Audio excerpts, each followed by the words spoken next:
미국 6월 소비 지출 같은 경우 예상치를 소폭 웃돌았지만 물가 상승률이 기대에 못 미치면서 기준금리 인상 가능성이 더 낮아졌습니다. 이 부분에 대해서는 약간 긍정적으로 볼 수 있습니다만은 각종 지표가 안 좋게 나온다는 것만으로 봤을 때 이것이 금리 인상이 가능성이 늦춰진다는 것 같은 경우가 무조건 긍정적으로만은 볼 수 없다는 것. 왜냐하면 불확실성은 계속되어 점점 더 커진다는 부분에 대해서는 그렇게 생각할 수밖에 없을 것 같고요. 국제유가의 경우 사우디아라비아의 경질유 가격 인하와 석유 수출기구 산유량이 사상 최고치를 기록하면서 공급 과잉 우려에 하락을 하였습니다. 그러면서 그 전날 지켜졌던 40달러 선을 깨뜨리고 말았고요. 일본 정부에서 28조 1000억엔 규모의 경기 부양책을 확정하였으나 엔달러 환율은 급락하였고 일본 지수는 1.4% 이상 하락하면서 마감을 한 상황이었습니다. 전일 안봉님 목소리가 잘 안 들리시나요? 다른 회원님들은 어떠신지 모르시겠는데 혹시 다른 회원님들도 잘 안 들리세요?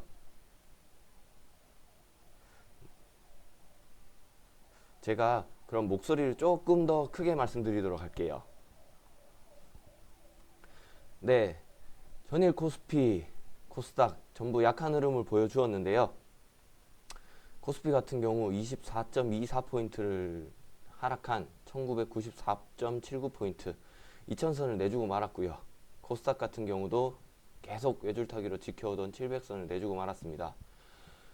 수급을 지켜보자면 외국인들은 약 780억 정도의 매도를 보였으며 기관이 약 2천억 정도, 그중 금융투자, 보험, 투신 전체적으로 매도세를 보였고요. 코스닥의 경우 외국인들이 약 110억 원 정도의 매수세를 보였습니다. 여기서 한번 지켜볼 것은 110억 정도의 매수세를 보였으나 코스닥 지수는 하락했다. 과연 이것을 어떻게 봐야 될까라는 부분은 뒤에서 한번 살펴보도록 하겠고요. 원달러 환율 같은 경우 7원 60전 오른 1117원 60전에 마감이 되었습니다. 또한 엔달러 환율이 101원 정도에서 지금 마감이 되었는데요. 일본의 경기 부양책에도 불구하고 이게 엔화의 강세는 여전히 이어지고 있다는 점, 저희 쪽 수출 업계 쪽에는 보면 어찌 보면 호재로 작용할 수도 있겠지만 이걸 어떠한 면으로 봐야 될지는 다시 한번 생각해 볼 필요가 있을 것 같았습니다. 국내 증시는 국제유가 급락이 전체적인 투심을 위축시켰고 지수 상단에서 단기 차익 물량이 나오면서 일제히 하락하였는데요. 강세를 이어던 삼성전자가 하락폭을 키웠으며 대형주들이 전체적으로 약세를 나타냈습니다. 외국인이 코스피에서 20거래일 만에 순매도 전환했는데요. 선물 시장에는 전에 이어서 매도 물량을 쏟아내며 지수에 부담감으로 작용을 했던 모습이었습니다.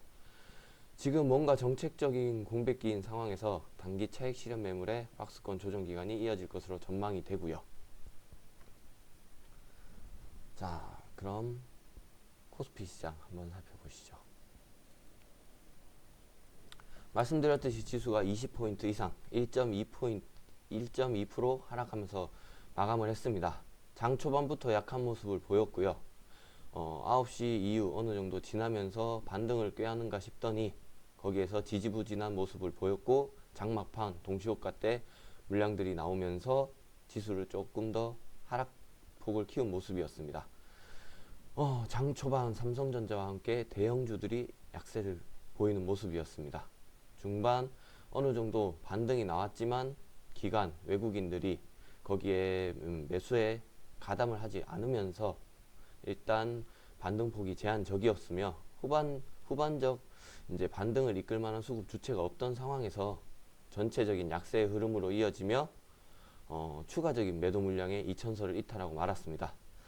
어찌 보면 코스피 2000포인트와 코스닥 700포인트 참 어려운 지수입니다. 몇 년째 습관적인 매도가 나오고 있으며 지금 시가총액 상위 종목들만 보더라도 전체적인 하락세를 보였던 모습을 알 수 있고요. 외국인의 전체적인 매도 전환, 20일간의 매수를 지켜오던 외국인들이 매도로 전환하게 되니 지수의 하락폭이 평소와는 좀 다르게 큰 모습이었습니다. 특징주를 한번 살펴보겠습니다.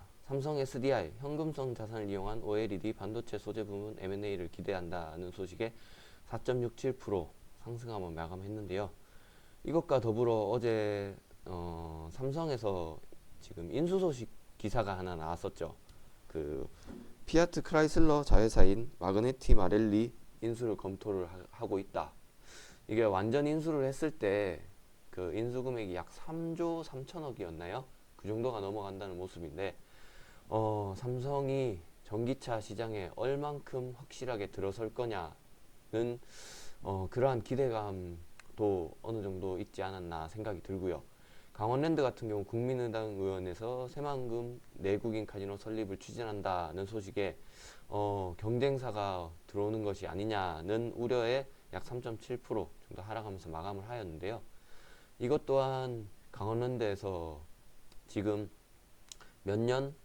지난 몇 년이었나요? 원래 입장료가 5,000원이었었죠. 그 입장료를 9,000원까지 올리면서 약 310만 명 정도의 입장객들에게 일단 뭐 입장료를 받고 있는 상황에서 충분한 수익성의 뭐 약화다 이런 모습은 보기는 힘들겠고요. 강원랜드 한번 가보신 적이 있으신지는 모르겠는데 한번 가보시면 아실 겁니다. 사람들이 얼마나 바글바글 정말 한지. 아시아나항공 같은 경우 저비용 항공사 에어서울 출범으로 실적 개선 전망이라는 소식에 강세를 보였고, KB금융 주식 교환을 통해 자회사로 편입된 현대증권을 100% 자회사로 편입시키겠다라는 소식 전해 들었습니다. 현대상선 같은 경우 2천억 규모 전환사채 발행한다는 소식에 거의 한가 가까운 낙폭을 기록한 모습이었습니다. 코스닥 지수 살펴보시면 코스닥 지수 또한 코스피와 마찬가지로 장 초반에 차익 매물이 나오면서 낙폭이 큰 모습을 보였는데요. 거기에서 이제 외국인이 점차 매도 물량을 줄이고 순매수로 전환하면서 좀 장 중 초반 11시 오전 내에 빠른 반등을 보였습니다.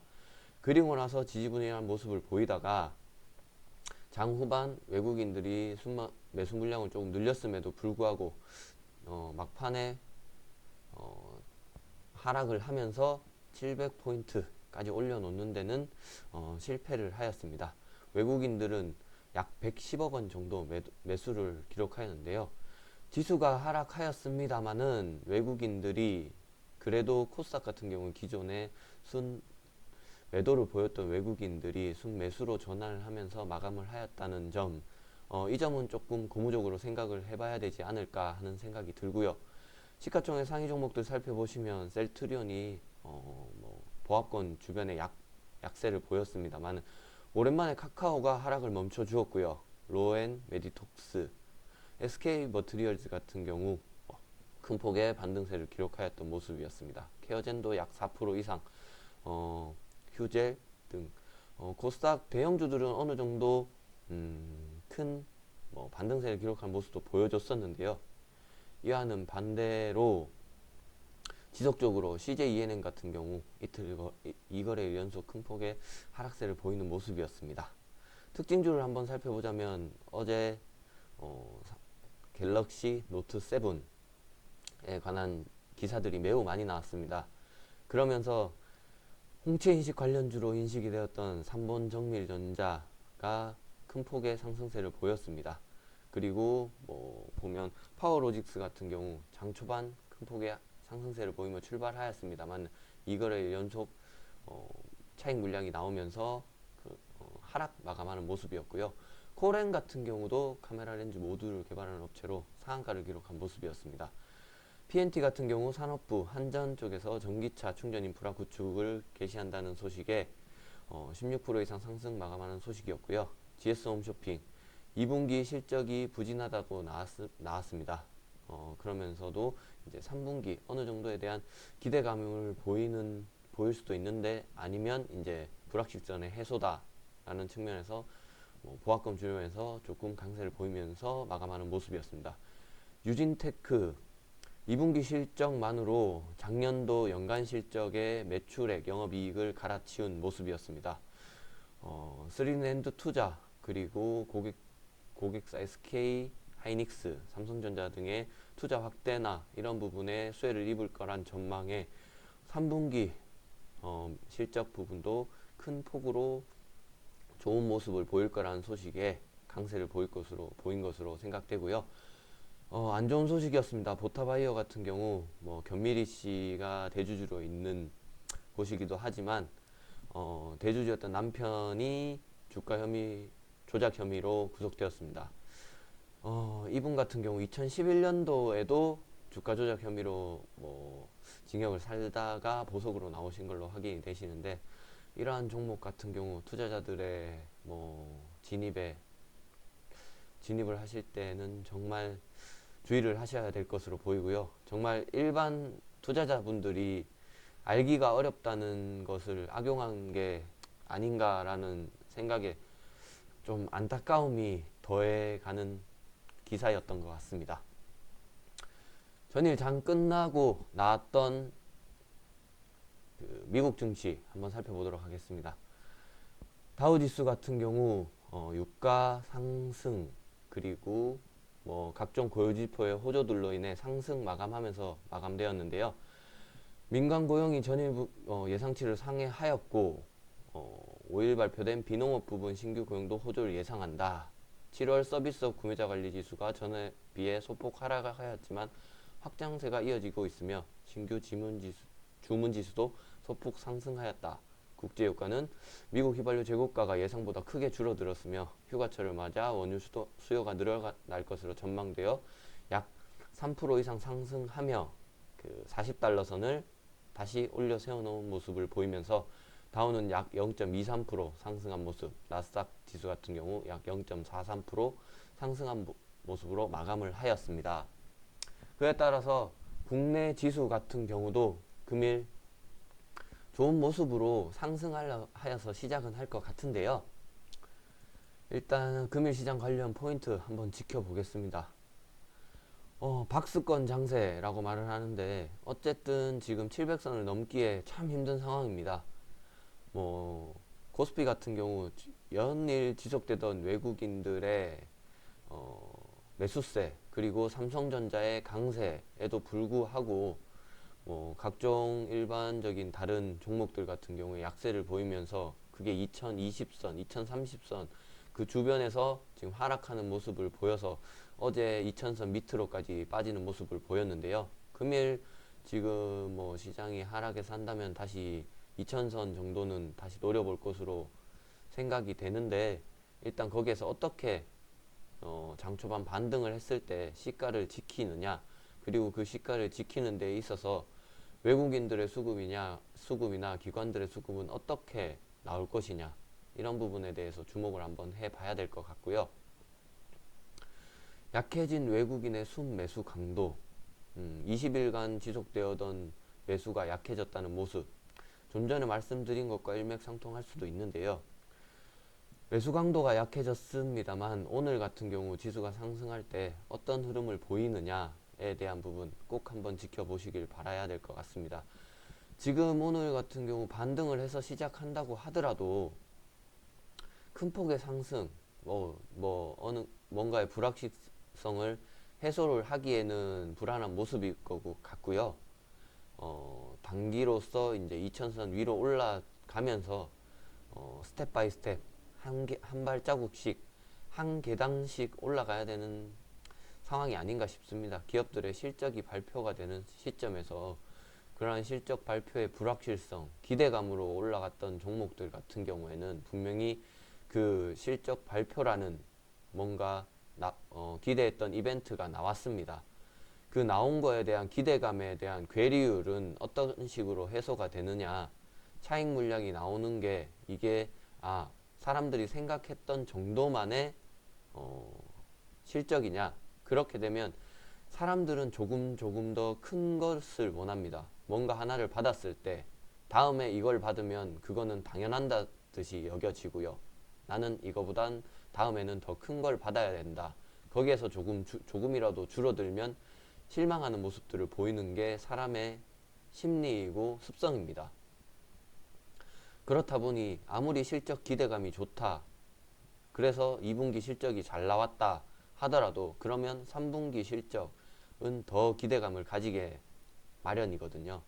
그렇게 됐을 때 그럼 이제 2분기 동안 올라왔던 실적에 대한 기대감으로 올렸으니 그거에 대해서 나는 수익 실현을 하겠다.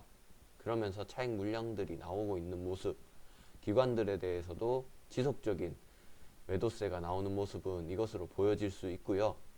어느 정도 나왔을 때 이제 이 정도 나왔는데 지켜주는 걸 보면 조금 더 갈 수 있는 건가? 3분기 실적도 하반기 실적도 기대를 해볼 수 있는 건가에 대한 모습으로 좀 더 상승을 할 수 있는, 그때 돼서 시장에 어떠한 이슈들이 또 일어날지는 모르겠습니다만은 특별한 악재가 없는 한 그때 돼서 방향성을 틀고 다시 한번 가기 위한 지금 자리를 다져가고 있는 게 아닌가.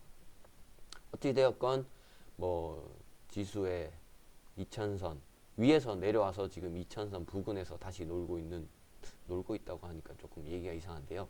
횡보를 하고 있는 시장을 보이고 있으니까요. 이런 부분, 그러니까 기업의 실적들에 대해서 실적이 발표가 되고 그 발표가 되었을 때 지수의 흐름들이 어떻게 움직이는지 한번 관심 있게 지켜보실 필요가 있을 것 같습니다.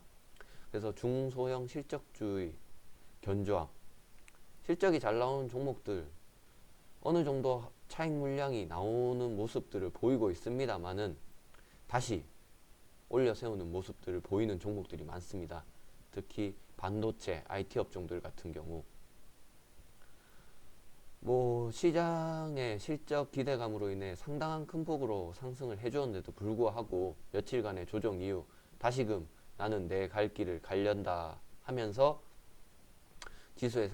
지수를 이끄는 모습, 그리고 주가가 강한 모습을 보이고 있는데요. 이러한 종목들 많이 올랐다고 해서 부담스럽고 많이 내렸으니까 들어가 볼만 하다. 지금 정반대를 보고 있다면 화장품들 주와 반도체 업종, IT 반도체 업종들이 상반된 모습을 보이고 있다고 할 수 있겠는데요. 영화 관련주도 마찬가지고요. 엔터 관련주 이러한 종목도 했을 때 과연 어디까지 내렸으니까 많이 내린 거다. 이러한 것을 판단하는 기준은 어떻게 잡을 것이며 과연 그거에 내가 그 기준을 잡을 정확한 지표나 내 나름대로의 기준이 있는가라는 부분 한번 생각해 보셔야 될 거고요. 무작정 많은 하락을 했다, 아니면 지금 이쯤이면 괜찮겠다 해서 들어가는 투자 전략에 대해서는 다시 한번 생각해 보시길 바라며 정작 많이 올라서 이 종목은 부담스럽다 라고 생각했을 때 많이 오른 것, 과연 어떠한 시점에서 많이 올랐다는 것이냐는 것도 다시 한번 생각해 보시길 바라면서 금일 아침 시황 마감하도록 하겠습니다. 지금 아우토바님이 아마 열심히 달려오고 계실 텐데요. 방송 어찌되었건 금일 방송 보셨습니까? 종목들 오랜만에 반등했던 카카오, 그리고 각종 종목들 언급을 하셨는데요. 그렇게 언급한 종목들 어떤 식으로 봐서 언급을 한 거냐는 부분에 대한 그런 것들 한번 방송을 다시 보기를 해보시든 아니면 저희 쪽에서 한 번씩 자주 틀어드리잖아요. 그런 거 보시면서 한번 지켜보시길 바라고요. 아침 장 시작하고 나서 아우토바님 오늘은 잠시라도 만나볼 수 있게끔 하도록 하겠습니다. 그럼 금일 장도 성투하시고요. 금일 아침 시황 이것으로 종료하도록 하겠습니다. 감사합니다.